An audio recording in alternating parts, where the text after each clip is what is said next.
진짜 할 게 없어요. 최대 최소. 그죠? 자, 봅시다. 아, 나 이걸 또 얘기해야 되나? 잠깐만. 최대 최소 구할 때. 이제 내가 무슨 말 할지 알 것 같지, 나이나. 이제. 아, 진짜. 올해 한 40번 한 것 같은데 벌써. 얘들아, 최대 최소 구할 때 함수인지 아닌지 판단? 하라고 그랬죠. 그죠? 자, 다시. 봅시다.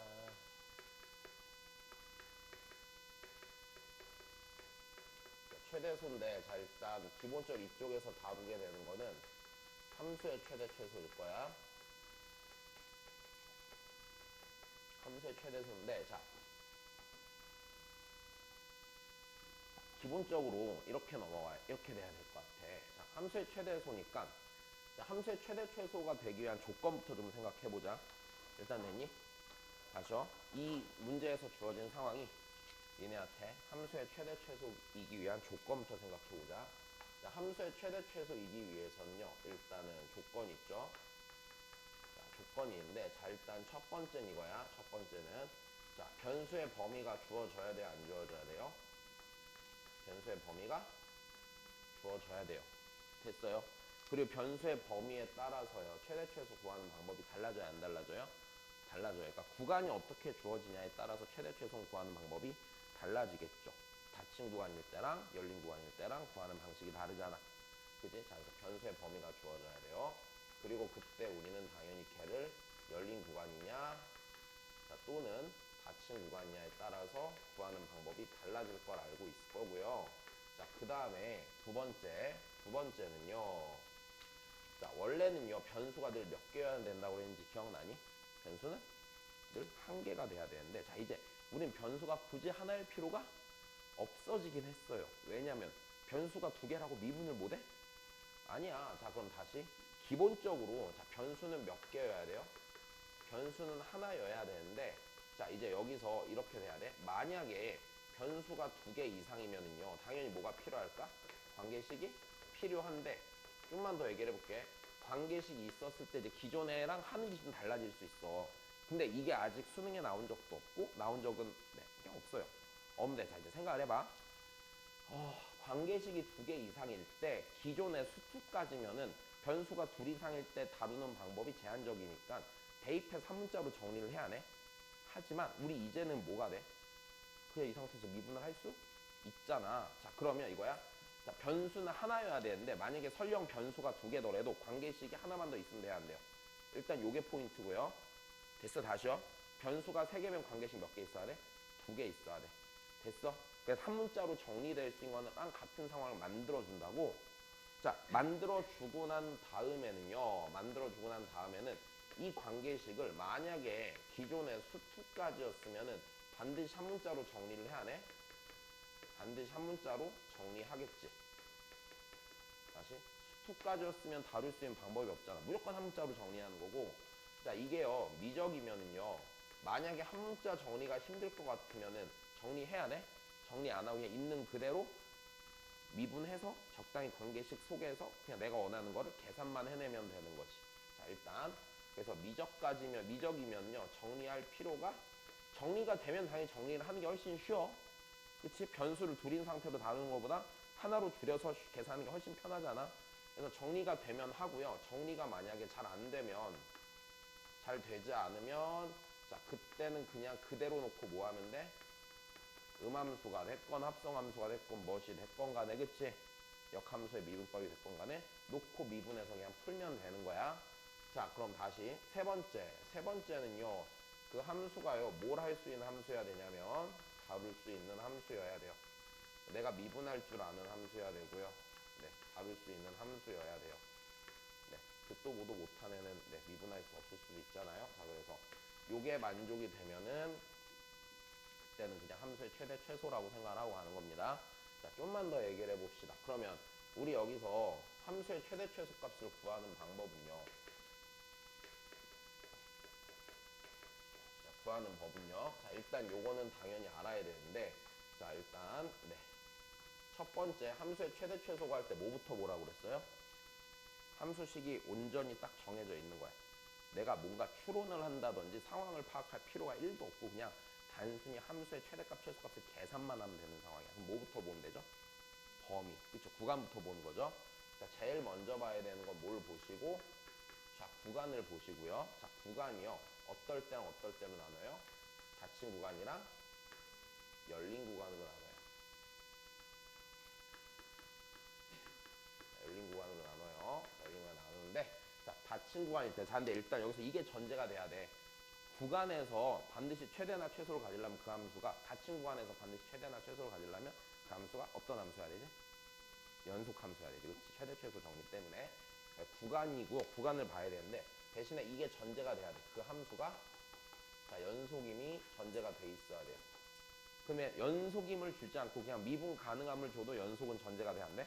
전제가 되지. 그래서 연속임을 주지 않고요. 그냥 미분이 가능한 함수를 줄 수도 있거든. 자, 미분이 가능한 함수를 주면은 걔는 그냥 어차피 연속성이 보장되니까 됐어. 최대 최소 구하겠구나 생각하시면 됩니다. 자, 그러면 닫힌 구간에서 최대 최소는 기본적으로 이렇게 했네요. 자, 최대값이랑 최소값인데, 자, 최대값이 될 수 있는 건 일단 후보군이 될 수 있으니까 극 대값이랑 일단 됐어? 그다음 구간의 양 끝값 중에서 제일 뭐한 거? 큰 거. 그치? 극대값이랑 구간의 양 끝값 중에서 양 끝값 중, 자, 가장 큰 값. 자, 그 다음에 두 번째 극속값이랑 구간의 양 끝값 중에서 가장 이번에는 작은 값. 자, 일단 얘가 최대소에서, 네, 최대소 구할 때, 네, 닫힌 구할 때 구하는 방법이 되죠. 근데 열린 구하면 구간 양 끝값을 보니까 안 보니까? 안 보니까. 자, 그리고 열린 구간에서는 최대 최소값이 반드시 존재한다고 할 수 있으니까 없으니까? 없으니까. 자, 열린 구간에서는 그 구간에서의 최대값이나 최소값이 반드시 존재할 수는 없고, 대신에 존재한다면, 자, 이렇게 가야겠죠? 됐습니까? 존재한다면 그때는요, 네, 극대값 중에 가장 큰 게 최대. 존재한다면, 자, 다시 최대값은요, 극대값 중에 가장 큰 거.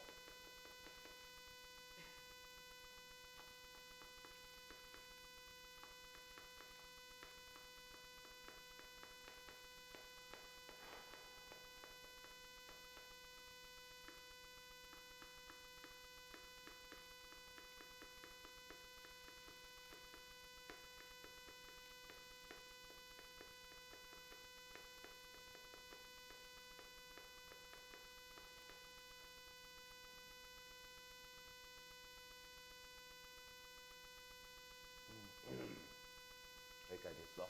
자, 그럼 여기서 좀만 더. 그럼 문제에서요, 이 열린 구간의 상태가요, 상태가 문제에서 이제 조건으로 나올 때가 좀 있을 텐데, 자, 문제에서 니네한테 이렇게 하는 거야. 그냥 잘 봐. 예를 들어서 함수 fx가 있는데 fx의 최소값이 그냥 3이에요 이렇게 줬다고 쳐보자. 일단 되니? 3이에요 이렇게 줬어요. 그럼 무슨 소리예요? 극소값이 극소값이 몇이에요? 구간에 대한 얘기가 없는 상태에서 줄 거란 말이야 보통. 그러면 그냥 최소값이 3이에요 그러면은 그냥 이거 어떻게 읽어? 아, 극소값이 몇이구나? 3이구나 이렇게 읽어야 될 때가 종종 있을 수 있어요. 조건을 해석할 때는. 됐어요. 읽는 방법이에요 그냥. 자, 그러면 구하는 방법이 단순하게 구하면 구간을 보고 그냥 최대 최소를 구하시면 되는데, 이제 문제에 따라서 난 웬만하면 그래프 그리는 거 별로 권장을 안 하거든. 단순히 계산만 할 때는. 뭐 계산만 하는데 뭘 그려. 그지? 근데 문제를 풀다 보면 분명 이해 안 되는 상황이 생겨요 안 생겨요? 그러니까 뭐 이해의 폭은 사람마다 다르겠지만, 그치? 어떤 애들은 그냥 그냥 굳이 그래프를 안 그려도 이해가 될 수 있지만, 만약에 니네 입장에서 상황이 이해가 안 되잖아? 그럼 이거야. 그래프는 먼저 그리는 게 아니라 최대 최소 문제를 단순 계산을 제외한 문제에서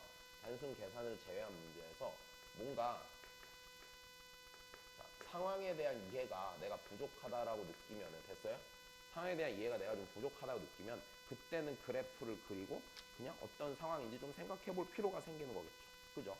자, 그래서 상황에 대한 이해가 좀 부족하다라고 느끼시면은요, 자, 그때는요, 뭐 하세요? 그때는 그래프 당연히 그리세요. 됐죠? 일단 그래프 그리는 거 잊지 마시고요. 네, 자, 그리고 그 다음에 첫 번째, 두 번째는요. 자, 자, 최대 최소 활용 문제가 아주 종종 나올 수 있습니다. 됐죠? 활용하는 문제는 근데 결국엔 뭐야? 함수식을 작성하는 게 앞에 하나가 더 들어가는 거지? 다시 활용이야, 활용. 됐죠? 자, 다시 활용하는 문제는요. 뭐만 좀 할 줄 알면 되냐면 함수식을 작성할 수 있으면 되는데 우리 앞에서 수업할 때 함수식 쓰기 얘기 한번 했었잖아. 그치? 식을 작성할 텐데 자, 식을 작성할 때 봐야 되는 게 이거야. 자, 우리 어떤 함수의 최대소를 구한다는 얘기는 얘가 이제 어떤 관계가 있는 상태에서 독립변수가 변하면 종속변수가 변하고 그 종속변수의 최대 최소를 찾는 거지. 그러면 내가 함수식 작성할 때 제일 먼저 해야 되는 거는 뭐를 설정해야 된다고 했냐면 내가 뭐 해야 돼? 걔를 변수를 설정을 해줘야 돼, 안 해줘야 돼? 해줘야 돼. 근데 이 변수는 뭐냐면 이 변수가 최대 최소가 구하고 싶은 대상이 있을 거 아니야? 그래서 그 대상을 바꾸는 뭐가 돼야 돼요? 얘가 원인이 돼야 돼요. 그 변수가 변함에 따라서 우리 마치 어제 봤던 거죠. 확통에서 독립이면 상관이 없댔잖아. 얘는 종속인 거야, 서로. 그러니까 종속 변수라고 그러잖아. 그래서 자, 그 변수가 변하면은요. 내가 최대 최소 구하고 싶은 대상이 변하는 됐어. 그 원인을 변수로 설정하면 돼, 안 돼? 자, 원인을 변수로 설정하는 거야. 됐지? 다시 원인을 변수로 설정을 해. 됐어요? 원인을 변수로 설정하는데 원인이 되게 여러 개일 수 있잖아. 그러니까 여러 개라는 게 뭐냐면 점을 잡을지 길이를 잡을지 혹은 뭐 비율을 잡을지 고민을 하게 될 거 아니야. 그럼 그때 그냥 니네가 쓰기 제일 편한 거 그리고 썼을 때 함수식이 제일 쉽게 나올 것 같은 거 제일 무난한 걸 선택하시면 돼요. 일단 됐죠? 네, 그래서 원인을 설정하고 그냥 식만 쓰시면 되는데 식 작성하는 거 앞에서 수투에서 했어요. 그죠? 수투에서 했으니까 굳이 안 할 거야. 자, 제일 먼저 무슨 함수로 작성할 수 있는지 보고 양함수로 작성할 수 있는지 보고 되면 좋고 안 되면 다시 어떻게? 음함수로 작성을 하는데 그냥 뭐라고 x랑 fx 사이에 그냥 뭘 찾는 거라고 관계 식을 아무렇게나 쓰면 된다고. 일단 됐죠? 문제에서 주어진 대로 쓰시면 된다고. 그래서 요거 좀 기억해 두시면 되지 않을까? 네, 뭐 그 정도면 될 것 같고요. 뭐 이런 게 나올 것 같지는 않은데 세 번째 내신이라고 치면 나올 수도 있는 부분이거든요. 합성함수의 최대소는 뭘 이용해서 구해요? 그냥 치환 하면 되는 거죠. 그래서 합성함수의 경우는 기본적으로 치환하면 돼요. 네. 변화를 보는 게 아니라 어떤 고정된 값을 찾는 거기 때문에 치환하시면 될 겁니다. 네, 자, 정리해 주시고 뒤에 문제 한 번씩 먼저 해볼게요. 네, 여기는 쉬우니까 한번 해보겠습니다.